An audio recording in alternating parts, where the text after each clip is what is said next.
Զրուցում ենք ապօրինի անազատության մեջ գտնվող Միքայել Սրբազանի փաստաբան Մարինե Ֆարմանյանի հետ։ Տիկին Ֆարմանյան, երեկ իմացանք, որ Միքայել Սրբազանի առողջական վիճակը լավ վիճակում չի գտնվում եւ վիրահատության կարիք ունի եւ իմացանք, որ այնուամենայնիվ դուք դիմում ներկայացրել եք։ Հիմա կխնդրեմ ասեք, թե առհասարակ հենց այս պահին, եթե տեղեկություններ ունեք, ինչ վիճակում է Սրբազանը եւ դիմումը ինչ ընթացքում է, որևէ կերպ արձագանքել են ձեր դիմումին արդեն։ Դեռևս հոկտեմբեր ամսից մենք պարբերաբար դիմումներ ենք ուղղել պատկան մարմիններին, որպեսզի Սրբազանի վիրահատությունը եւ բուժումը կազմակերպեն իր նախընտրած հիվանդանոցում, տվյալ դեպքում Իզմիրյան բժշկական կենտրոնում, իր համար վստահելի բժիշկների բուժօգնությունը ստանալու միջոցով, բայց առ այսօր այդ դիմումներին պատասխան չկա,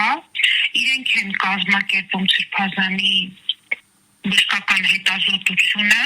նաև ի պատասխան մեր դիմումների գրել են, որ այո, ունի վիրահատության կարիք եւ առաջարկում են քրեակատարողական հիմնարկի անվճար բժշկական ծառայություններից օգտվել, սակայն օրենքով մարդը ցանկացած անձ կարող է,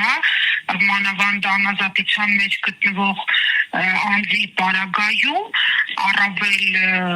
ընդգծված է իրավունքը, որ իր առողջության պահպանման համար իր հաշվին կարող է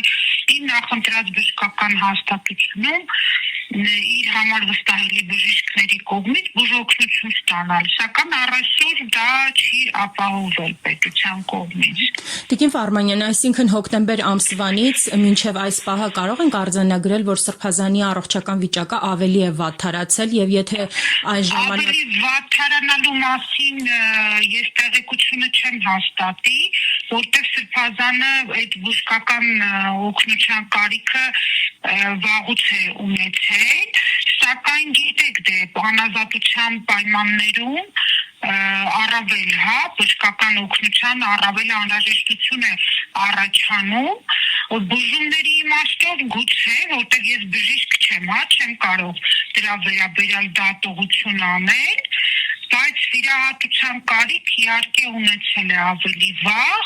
եւ դիմել է, որպեսզի այդ իր վիրահատության ընթացքը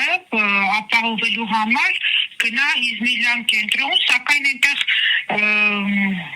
մի շարք այդպես բաներով, բժշկական հետազոտություններով առ այսօր չգիտեմ ինչ են անում, պատկան մարմինների վարքը անհասկանալի է, թե ինչի են ձգձգում ու հենց Սրբազանի նախընտրած հիվանդանոցից իրեն զերծ պահում։ Եվ եւս մեկ հարց կխնդրեմ ասեք, թե ինչ եք պատրաստվում անել այնուամենայնիվ, որ ձեր նախընտրած բուժհաստատությունում վիրահատվի Սրբազանը։ Շարունակենք նրա իրավունքների պաշտպանությունը, որպեսզի անպայման նրա առողջության հիմնարար իրավունքը ապահովվի։ Շնորհակալ եմ մեկնաբանության համար։